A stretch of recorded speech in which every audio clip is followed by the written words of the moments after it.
Página 18. Historia Ilustrada de México, José Fuentes Mares, 1997. Desde los orígenes hasta Ernesto Zedillo. 1.3 Segunda destrucción de las naves. Observa, solo hay que conseguir la cooperación del adversario de mi enemigo, quien lo conoce bien.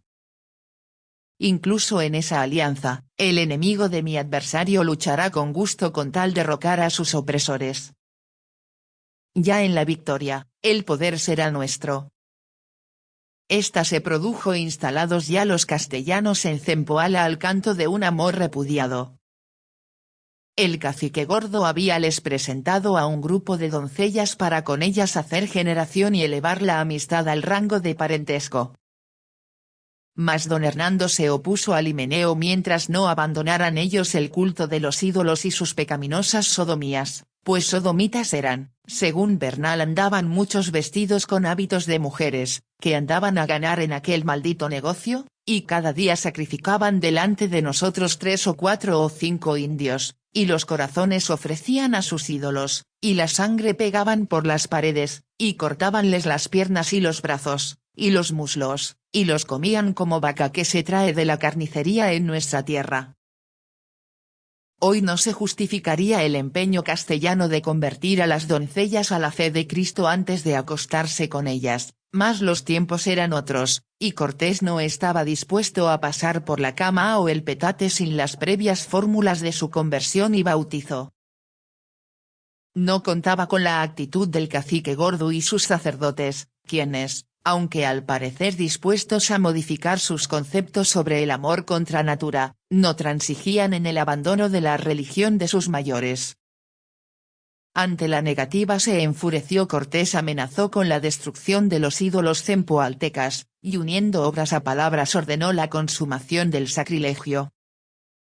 Y no bien lo hubo dicho, cuenta Bernal Díaz, cuando subimos al templo, sobre 50 soldados y los derrocamos, y vienen rodando aquellos sus ídolos hechos pedazos, y eran de manera de dragones espantables, tan grandes como becerros, y otras figuras de manera de medio hombre, y de perros grandes y de malas semejanzas.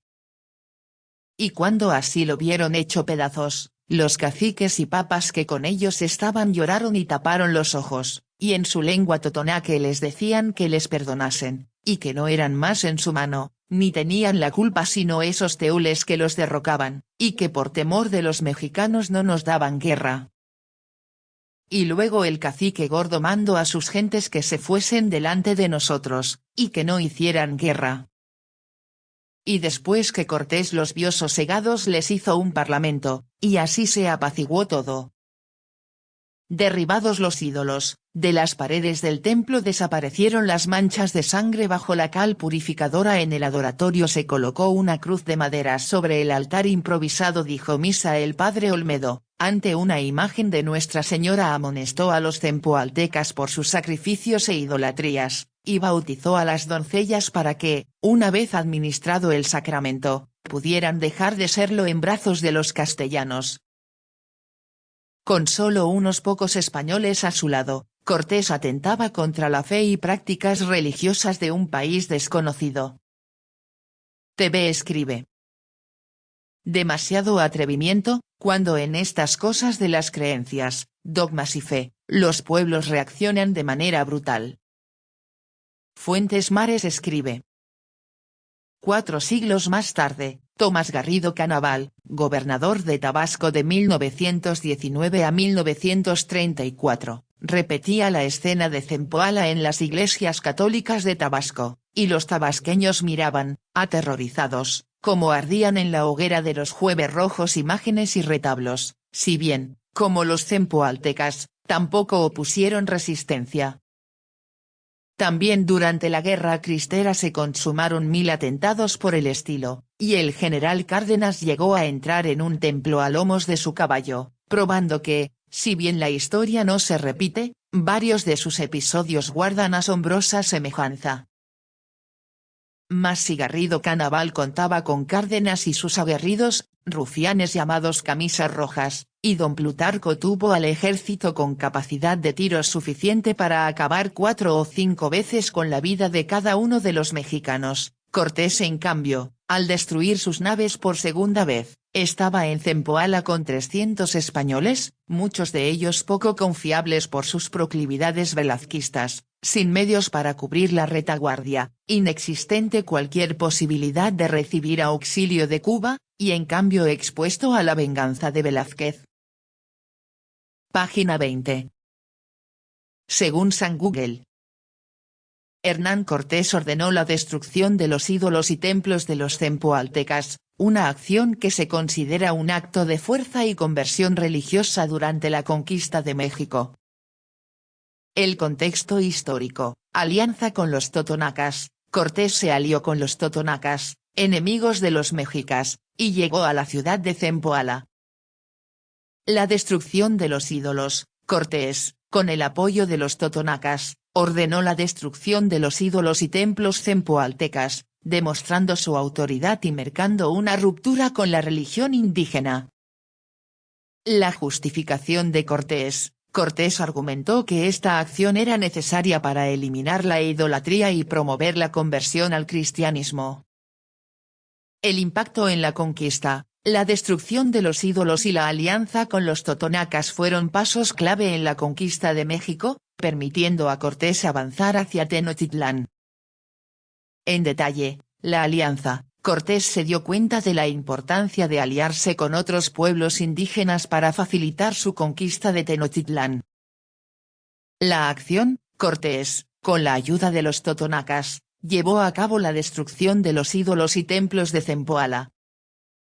La justificación. Cortés justificó su acción como una forma de combatir la idolatría y promover el cristianismo, una justificación que fue utilizada por la corona española y la Iglesia católica para legitimar la conquista. El impacto. La destrucción de los ídolos y la alianza con los totonacas fueron importantes para la conquista de México, ya que permitieron a Cortés avanzar hacia Tenochtitlán con un ejército más numeroso y bien organizado. También obtenido de San Google. Hernán Cortés en Zempoala. Publicado el 10 de enero, 2016 por la América Española. Entre abril y agosto de 1519, Hernán Cortés tuvo claro que podía conquistar el imperio mexica y también la manera en cómo hacerlo. En esos meses cruciales se produjo su estancia en Zempoala, el territorio de los totonacas, en el cual por la información que recibió y por cómo se fueron produciendo los acontecimientos, pudo llegar a esa conclusión. Este es el relato de los hechos.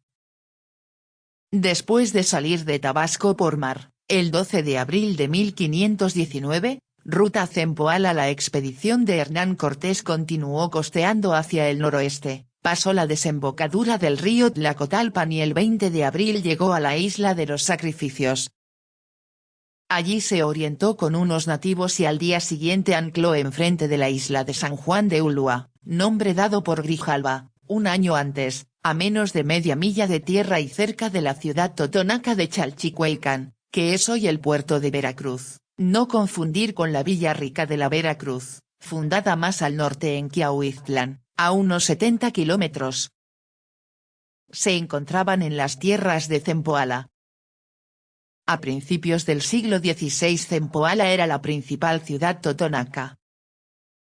Ubicada en una llanura cercana a la costa, unos kilómetros al norte del sitio donde se fundó la definitiva Veracruz, totonaca, su población era de unos 30.000 habitantes. La región totonaca, el Totonacapan, se localiza en la zona central del estado de Veracruz, ocupando también extensas zonas del estado de Puebla. En esa época la región era tributaria del Imperio Mexica. A mediados del siglo XV, Zempoala y muchos otros centros costeros de Veracruz habían sido atacados y derrotados por el ejército mexica de Moctezuma y, 1440-1469, que les impuso un elevado tributo de bienes y de víctimas para el sacrificio les obligaba a enviar cientos de niños cada año como tributo para ser usados como esclavos y sacrificarlos según las necesidades. Este sometimiento a manos de los mexicas fue aprovechado por Cortés para forjar su alianza. Antes de desembarcar la expedición en San Juan de Ulúa, se acercaron unas canoas en las que venían los recaudadores de impuestos del emperador Moctezuma. Conversaron en náhuatl a través de Malintzin e intercambiaron presentes. Al día siguiente, Viernes Santo, se dirigieron a la costa para desembarcar en tierra firme y tuvieron una buena acogida por parte de los totonacas, con los que también intercambiaron regalos. Durante los siguientes días hubo más visitas de los representantes de Moctezuma, con un embajador principal llamado Teudile. Además de intercambiar regalos, los emisarios le suministraban abundante comida. También pusieron a disposición de Cortés nada menos que 2000 criados. Los embajadores traían pintores, y dibujaban todo lo que veían con objeto de que el emperador fuera informado fielmente y viera cómo eran estos teules, término náhuatl derivado del maya tzules que hacía referencia a entidades del inframundo.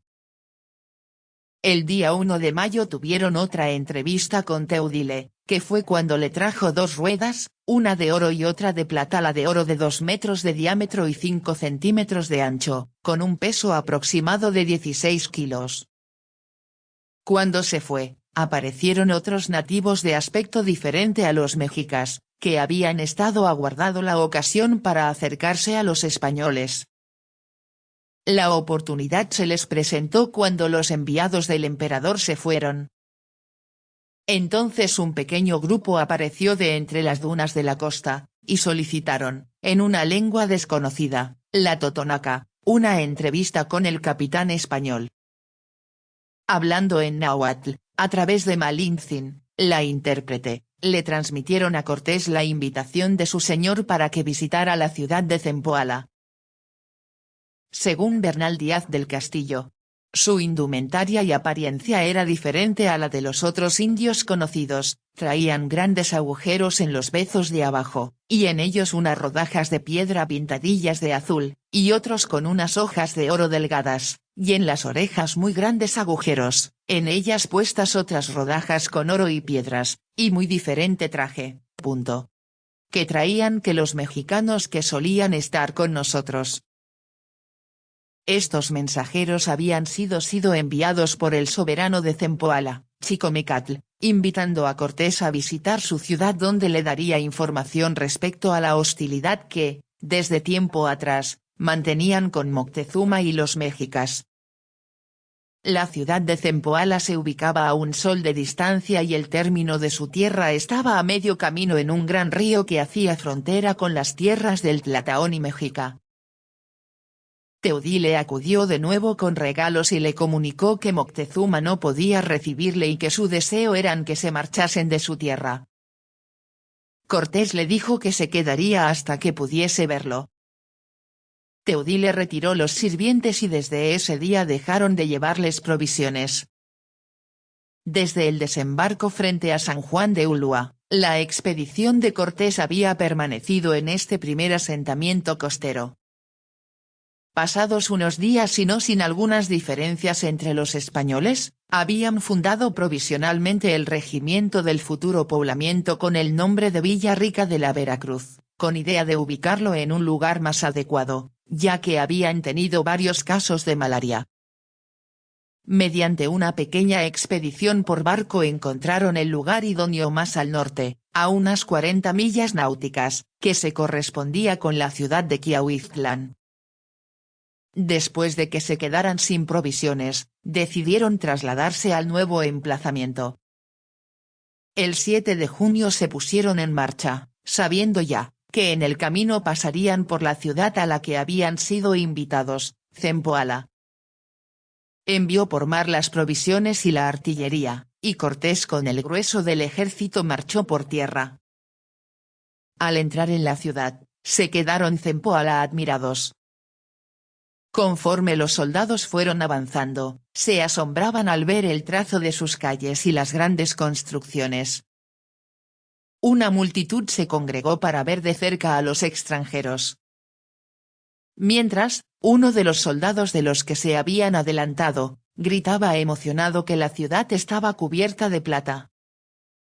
El entusiasmo de los soldados españoles fue refrenado por Malintzin, quien aclaró que eso que parecía plata no era sino yeso o cal, materiales utilizados para embellecer la ciudad. Los arqueólogos han encontrado que también utilizaban una argamasa hecha a base de concha molida, arena y agua que hacía brillar los muros. Ciertamente había motivos de admiración por parte de los españoles. La ciudad estaba amurallada para proteger los edificios de las inundaciones del río Actopan y provista de un sistema de canales que constituían un auténtico vergel. Debido a la abundancia de recursos le darían el nombre de Villaviciosa y por su belleza la compararon con Sevilla. Las crónicas de la época se refieren al señor de los zempoaltecas simplemente como el cacique gordo. Aunque su nombre no se cita, hoy se acepta que se llamaba Chicomecatl, es uno de los personajes más importantes pues es quien da la pauta para el establecimiento de alianzas entre Cortés y los pueblos sometidos por el imperio de Moctezuma. Apenas entró Cortés en Zempoala, el cacique gordo, sin conocer bien las intenciones del extranjero, tomó la arriesgada decisión de quejarse de la opresión que su pueblo padecía. Necesitaba un amigo. Los aztecas les imponían altos tributos y cada año les arrebataban a sus jóvenes para el sacrificio o para el servicio doméstico en la Gran Tenochtitlán. Cortés actuó con cautela y demostró su gran sagacidad. Escuchó a los totonacas, no se comprometió, pero trató de dar la impresión de ser un hombre justo. Cuando dijo que nadie debería pagar tributo al emperador, los señores totonacas dieron por hecho lo que ya se decía de Cortés, que tenía grandes poderes, semejantes a los de los dioses, para oponerse a los mexicas. Se alojaron cómodamente en la ciudad y permanecieron en ella 2 semanas. Al partir hacia Quiahuiztlán, el señor de Zempoala ofreció cargadores y Cortés aceptó. Desde ese momento la expedición contó casi siempre con la ayuda de 400 cargadores nativos y muy rara vez tuvieron que llevar a cuestas sus equipos, regalos, armas, tiendas y camastros. Al llegar a Quiahuiztlán, que se encontraba en una colina con vista al mar, Cortés instaló su campamento definitivo en la costa, enfrente de la aldea, habitada ancestralmente por los totonacas. Poco después fundó la ciudad tal y como habían quedado, con el nombre de la Villa Rica de la Veracruz, mediante la ceremonia apropiada. Era el 28 de junio de 1519. Se trazó la plaza mayor de la nueva villa, rodeada de iglesia, ayuntamiento, cuartel, matadero y la cárcel. El nombre elegido fue para recordar el día desembarco de los españoles en aquella costa de tierra firme, un Viernes Santo. Después de esto y como el descontento con la situación continuaba entre algunos españoles, Cortés mandó destruir las naves, excepto 3, para evitar que estos pudiesen volver a Cuba. Al poco tiempo se presentó otro embajador de Moctezuma de mayor rango, Motelchiu, y 2 sobrinos del emperador. El tono había cambiado a más conciliador y ante la insistencia de Cortés, aceptaron que fuese a visitar al emperador pero le recomendaron que lo hiciera sin prisas, lentamente por la dificultad del terreno y siempre con guías mexicas a lo largo del camino. Cuando Cortés les dijo a los totonacas que eran libres y que ya no tenían que tributar a Moctezuma, tuvo como efecto que comenzase una latente sublevación contra los recaudadores mexicas y ocurrió además una escaramuza militar que profundizó en la rebelión. Había recibido una petición de ayuda, porque en la guarnición mexica de Tizapancingo, se estaba concentrando un ejército para reprimir la incipiente rebelión de los totonacas. Al pedir protección a Cortés, Este fue en su auxilio y puso en fuga a los mexicas, tomando prisioneros se los entregó al cacique Gordo, con la condición de que respetara sus vidas. Esta rápida victoria impresionó a los totonacas y tuvo como efecto extender la rebelión. Aumentó la confianza mutua entre españoles y totonacas y reforzó su alianza. Ante la religión nativa, Cortés actuó con energía. Ordenó el derrocamiento de los dioses en la misma ciudad. En un momento crucial, con los guerreros cempoaltecas a punto de atacar a los españoles, el cacique Gordo, con lágrimas en los ojos, cedió y permitió que se derrumbaran los adoratorios. Para los totonacas ya no había marcha atrás. Ya se habían entregado a los castellanos y de ahí en adelante, serían aliados suyos, acrecentando el poder militar contra los mexicas.